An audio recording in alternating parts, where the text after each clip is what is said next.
All right, so we got a like, but it's showing nobody's in here, so I'm assuming that's incorrect.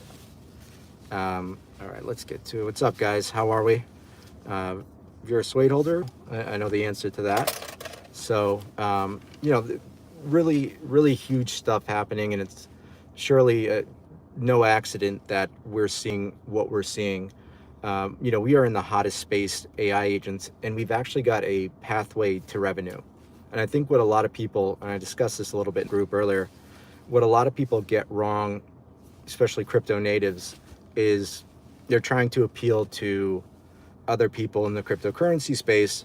But the broader application is really where we could actually onboard something that is as mainstream as music. The cryptocurrency community, we have a very specific ethos and things that we stick to that are very important to us, and that remains the case, but we keep those values inherent in the building of the projects. We don't necessarily go to Columbia Records and say, hey, Columbia, don't worry, this is going to be censorship resistant, immutable, and it's going to have a number of different ZK proofs involved, so don't worry about it. Like that stuff is stuff that I'm getting better at trying to describe on a less higher level, because I think it's very important that we're able to do that, and it's important that we really convey the concept, because it isn't all that complicated. What's up, Whisper? Good to have you here, man. You've been doing a great job. It isn't that complicated. Really, what we're doing is we're siloing an AI, and we're evolving it through a token gated process. So we have a number of community members that are actually, involved with skin in the game, to seeing this AI evolve in a way that is their vision, or is something they think would be a good way to direct the AI. So in a way, it's governance, but it's impacting our creation that is the creator. I like to use the analogy, like I used a couple days ago. When Mozart passed, he was, he drank himself to bed every night, and he was failing health. And I don't even know if he was in his 30s, but he was trying to rush out his symphony called Requiem. And pretty interesting story behind that. It was based off his father, who they didn't have the best relationship. He was very critical of Mozart, but he was trying to rush it out. What if Mozart could have rushed out a Mozart to continue to create the works that were in his own language and in his own ability to manifest? So, that's really what we're trying to do here. But we don't want to have something that's a one-to-one replica like majority of AIs are. We want to have something that's, intimately unique, and that's what the community comes in and adds to, because a lot of the limitations that AI currently have is things that are imposed from the creator of the AI, whether that be, OpenAI or Grok. These are limitations. Like we don't want to, we've discussed this a lot recently, it's the least offensive to the least amount of people. So it's a very safe answer. And then there's ones like Grok, which try to be intentionally, they can be intentionally inflammatory and try to just,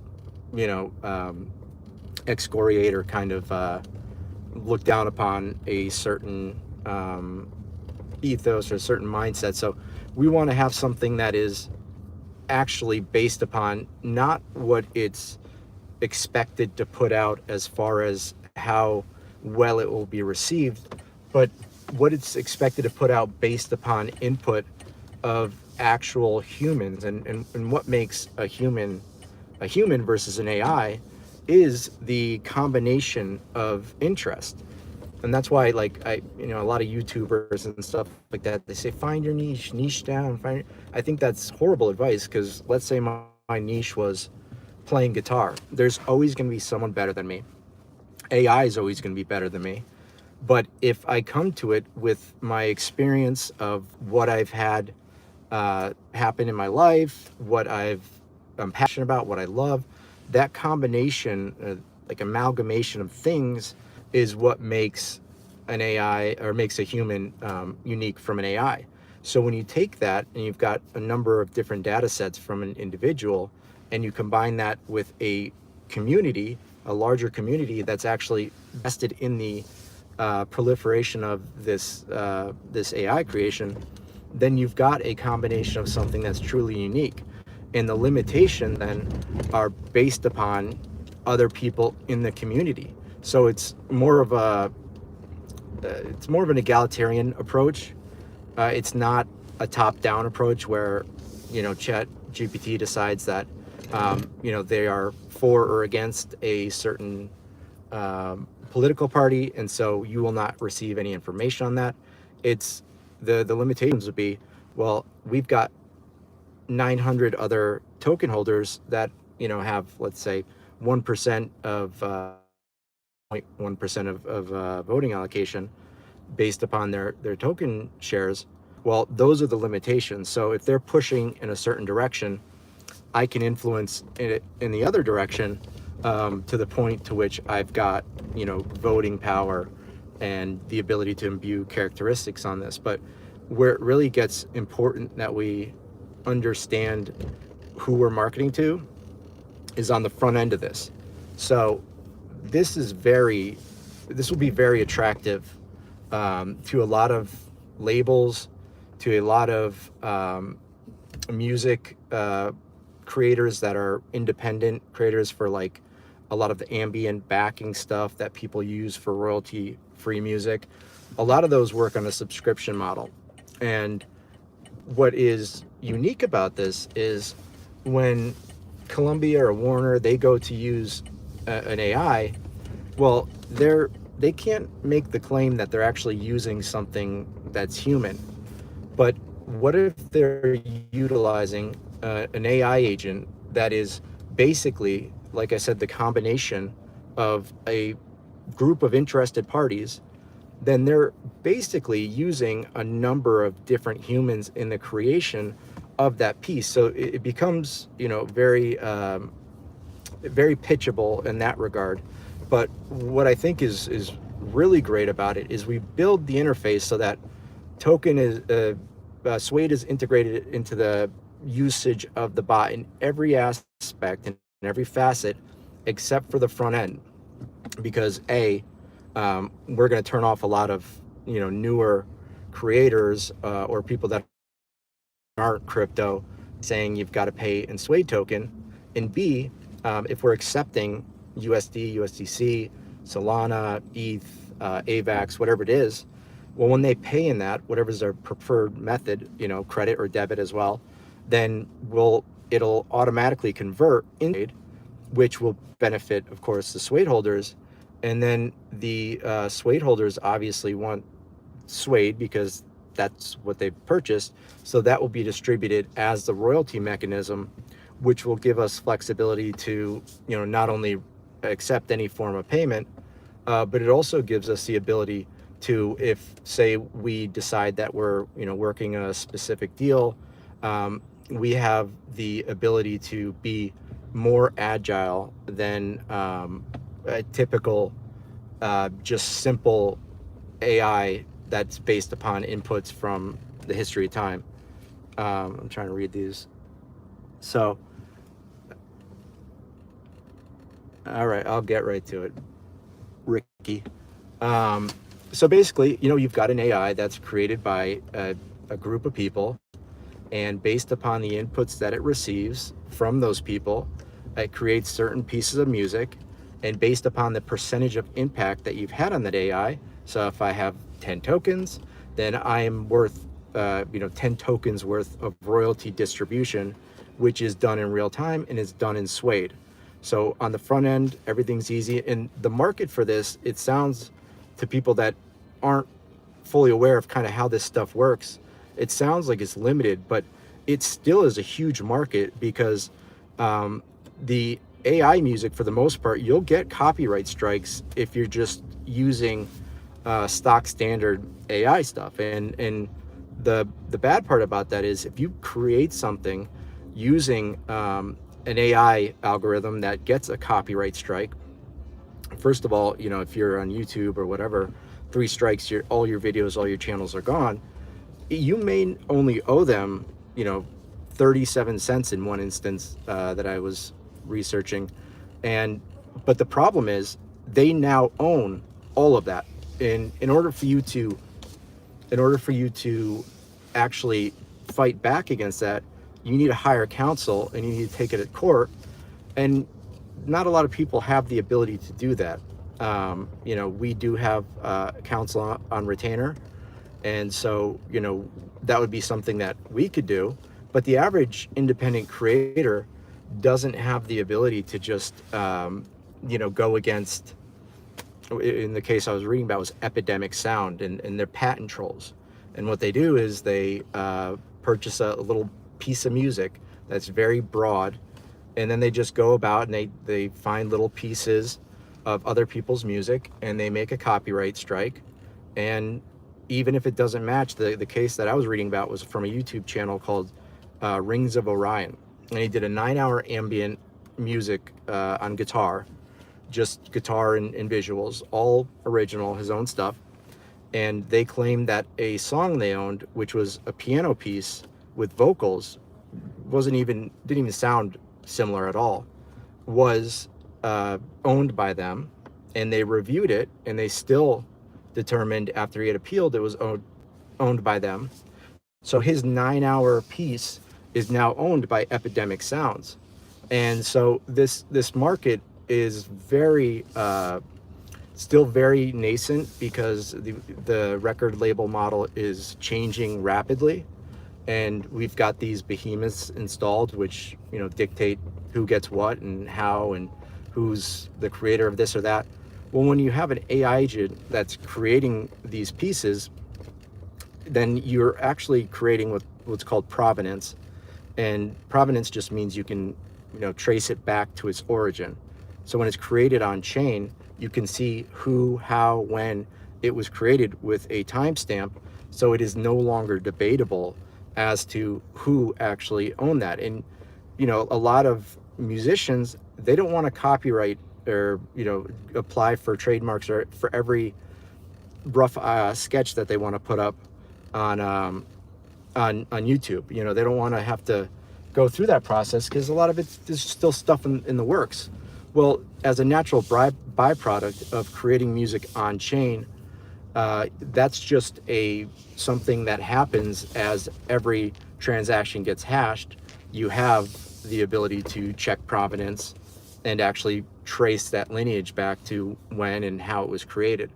So every step of the process has a very specific trail, and that should be the standard, and it will be, as to how people determine what is actually owned.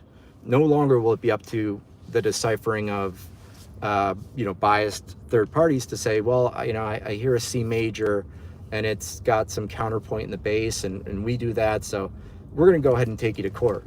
No, if something doesn't match very specifically, which most things don't, it's outside of rhythm, music is distinct enough that you really can't draw a one-to-one correlation with many things unless they're intentionally rip-offs. So now you've got the ability to show that there was that creation, and then you've got an easy way to distribute royalties to that creator. So at time of creation, X amount of Suede was held by this person, so they're due that percentage of royalties in real time. No one owns, amen, that's right. Triads are certainly not owned by anybody, but they'll try, and that's the point. And, you know, they'll come after people. In the case of this, it's a really interesting video, you should check it out. Guys, I think was Rings of Orion, and in that case there was no resemblance whatsoever, but that didn't matter. And what's scary about it is YouTube wasn't the ones that actually reviewed it, it was Epidemic Sound. So a person actually reviewed it from Epidemic Sound and said, this is this is a copy of our music. So they knew full well that it actually wasn't, which shows that their business model is based upon extorting smaller artists. And that's a really big problem. And so a lot of like these bigger productions like Netflix series, and even a lot of even some of the smaller productions, even people with 100 subscribers on YouTube like myself, like just small, they pay for a subscription to royalty free music, and they get very stock standard stuff that is yet to be determined to have any IP rights. But all of that stuff is very, very cookie cutter because its main objective is not to imitate anything so specifically that it could be traced back to something. And the problem with that is then you're basically just creating a very cardboard manila type soundscape. So notes are played in a fashion that resembles an artist's composition, and yes. Yeah, exactly. And so that's the point. If enough for there to be actually, like scientifically, if you're a musician, the chords, whether they be duads, triads, or like seventh chords or ninth chords with extensions, they all have specific frequencies. And if you're actually imitating another artist, it will show. It's very easy, but that's not the case for most of these. Um, there have been a lot of highly publicized lawsuits, and if you listen to some of the songs, I think most recently of, the Marvin Gaye and I forgot the guy who sang it. Is it Ronson? I don't know, but the song wasn't that similar at all. And so the cases in these instances are who has the biggest piggy bank.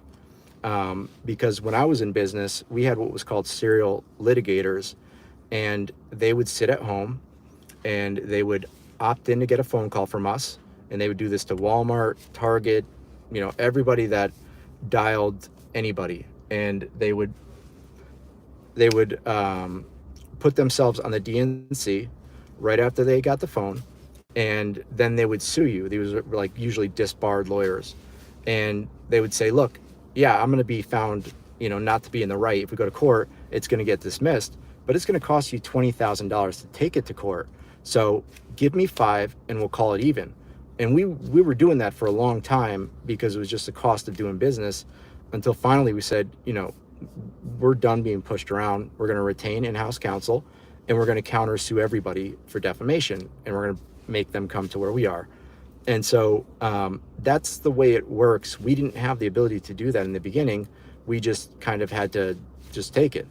But as we built our war chest and created a bunch of affiliates and then eventually a consortium, we were no longer able to be just bullied about.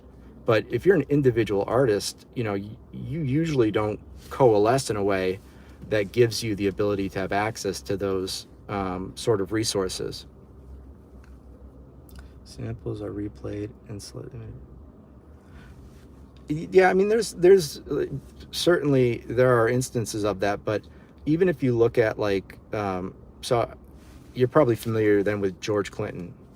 He's a funk musician, P-Funk, Parliament, and all those songs, especially from like the early 2000s hip hop, were samples of his stuff, and they just got away with it. Yeah, so they just got away with it, and he didn't get a dime. I think he's pretty much broke, and that was his music. So that's the fallibility of the current process we have in place, where you can just blatantly rip off stuff and get away with it, and then have no real association with other music, and just extort or bully or strong arm somebody into giving you money. So we aim to fix this. The main thing in my concern as creative and someone that writes is music becoming increasingly more AI. And I talked about this. I don't know if you've ever been on any of these streams, but the uniformity and homogenization of products, things, if you look at labels through the years, most labels now use a very similar font. They use a very safe, template. Everything is very coordinated because they've done research, and everybody now is so much uniform because of the degree of connection across the globe. I can see what somebody's doing, in China right now. And so there's that element, but then there's also the element that these corporations have become so big that they are pushing their stuff on everybody, and they just want to make sure that they just slip through and they don't offend anybody, and they keep their position as the top. So if you're like somebody who's an artist or a creative, and really wants to create something that's like unique, well, what makes art unique from most elements of life is that it's often offensive to certain, not necessarily certain people, but certain preferences. Like a tritone, was illegal for a long time. You couldn't play those two notes together because it was dissonant and it was a devil's chord. So, it's offensive in that regard. And then it's also imperfect. The sterility and the just stock standard sort of ChatGPT creations, or if you played with some of the other stuff that's been around for a while, like hook theory and stuff, it's just, syncopation is, playing just slightly behind the beat. Like that's what makes music actually compelling. That's what connects with people. So as we move towards an increasingly optimized world where all of the outputs from the AI are specifically designed to evoke a specific feeling, to touch a specific amount of people, and it's pushed to those people through marketing streams, it's going to continue to just kind of be a background thing that loses its impact. So if you have the ability to integrate AI, because they're going to be, regardless of how much I dislike it or anybody dislikes it, but you have the ability to shape it in some regard, and then you have the ability to ensure that the creations of it actually go back to people that were involved in the creative process. Because ChatGPT, all the people that it's gotten the averages from and made this music, nobody's seeing a dime from it. Nobody's getting anything. But if you've got somebody that's a group of people that have crafted the specific AI, then they're due royalties, and they can claim those royalties. Yeah, I understand.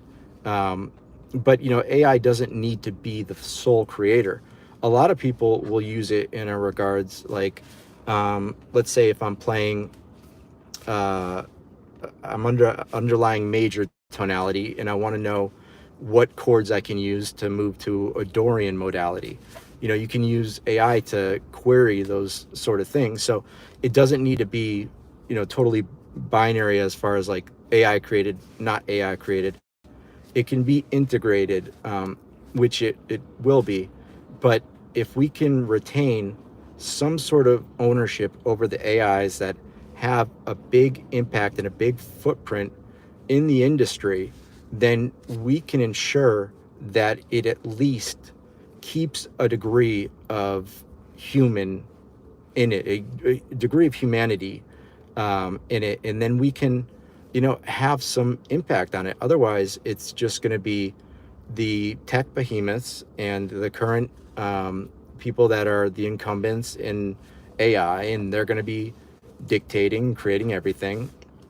So, I want to mitigate that as much as possible. And, the way in which to do that is create something that is superior and appealing and can actually have characteristics and actually put people behind it, so that not only do they shape it, cool, man, I'm glad, but not only do they shape it, but at least somebody can claim money on that, because it's not fair that we are going off of these algorithms and they're receiving royalties. So that's a huge market, and a lot of these companies, a lot of them, they don't really care if it's royalty free or not. They just pay to cover their own ass. so that they've paid someone, so they're good. They're, totally expunged of all damages or whose IP it is. So that's what we're building, and that really will allow people to get involved. I think feel a little bit more agency over creative process, and in indirectly may meet a community of people that are of similar mind and also want to keep the creative process a part of themselves and a part that they value for its human characteristics. So um, there's a lot of excitement. I'm going to do an explainer because I didn't do it on this video, nor have I done it very well in any of the recent ones, because I've gotten very much in the weeds. But I want to do like this is for a 5-year-old understanding, because I think there's our demographic that we're going to market this to doesn't know about very little of what we spoke about on not only just the currency side, but also on the side of like, what actually makes music intellectually unique to enough to copyright. So, and they don't really care. So, I need to make sure that we can make this marketable, profitable, cover everybody's asses, and ensure that people are still actually behind the AIs that are behind the music. And so installing us in there is going to be very important and very, very appealing to a lot of the people that will purchase it. So the integrations are a lot of this is very abstract, but the integrations are very sound as far as how it will play out and how we can actually, dictate certain pathways to revenue and some of the more pedantic type stuff that we probably don't want to get into right now because it's, kind of long-winded. But it's a really good, I think it's a really great way to have serious runway, serious revenue, and actually come to market with a product that people are excited about and that can serve both sides in a way that is a very fair compromise, because I'm not ready to throw my hands up and just capitulate to AI. It's too important to me. So that's what we're building here, and the market is very excited. That's pretty clear just based off of the engagement that we're getting and people that are coming on board. So this is here to stay, and we're building the next wave. And I like to think that when we do install ourselves and we have that degree of control over something so deeply integrated into most movie series, and series on Netflix and streaming services, that we'll be able to then push it even more directly in a direction we can start bullying for what we believe in. And that's just going to take time, but in the meanwhile, we at least get ourselves embedded enough so that we're there for it to direct it in a way that we deem to be best. So I appreciate everybody's time, appreciate the team. It's going wild. It's hard for me to keep up with all the growth that's happening, and everybody is just like trying to get allocations and OTC and all that, and that is not an option. Everything's on the open market, and so if you've listened to this and you want some sort of, none of that is happening. You want to get access to the project or to the token, you can go on the market like everybody else and buy it. There was no pre-mine, there's no pre-sales. It was done transparently on Pump Fund, so that there were no royalties involved, and we're not tied to any AI launch pad. That's a lot of problems with the AI launch pads, is that you're limited by the services. And my biggest fear when I first pursued that and saw kind of how it works is, well, not only are they limiting the ability of what we determine to be important? We're also, if that platform goes down, what are we left with? That is, we're building something far too important to have a point of failure like that. So this fair launch, and then with a multi-chain integration, I think is going to be a no-brainer. I mean, it's clear people are realizing that, and I'm just blessed to be here. It's truly, the golden age, and to push for something that you believe in, and know that people are with you and they believe in it too. It's great. And thank you, man. I love you too. And I'm just really proud. And they where we're headed is going to be great, and we're going to restore a lot of integrity and a lot of human nature to the AIs, and then also, the crypto space, which needs a cleansing of the scammers and the people that have done these horrific things for short-term greed, and restore the decency of people that understand that it's not PvP, it's not a zero-sum game. Very easily can it be a mutual symbiotic relationship, and that's what we intend to bring, and that's what we are bringing, and the market knows it, and everybody that puts eyes on it knows it. So the sky's the limit, and it's just an honor and a blessing to be here and have everybody on this team that can help us to get the word out, so that we can ensure that we are fully embedded like a tick on a dog, because I want to be the hand grenade in the music industry. The last analogy that I'll use, or little story, is a singer named Mahalia. I don't know much about her. Apparently she's huge. Well, she signed up with a record label when she was 13. Her parents signed off on it, and this girl for the rest of her life is owned by this record label. She lives paycheck to paycheck, rents a very modest place, and she's like one of the biggest streamers that are currently around from what I've read. So like an industry that thrives on exploiting someone when they're 13, and also has departments that specifically go out to get artists to introduce them to drugs, and just the whole industry is just very sordid. And I really want to be a domino in the inevitable crumbling of that, and then I want to be the structure that gets built in its place, that is something out of the Fountainhead. I want this to be an architecture that we are all very proud of, and that is in sight, that is attainable. I think it's unavoidable at this point, and it's really great.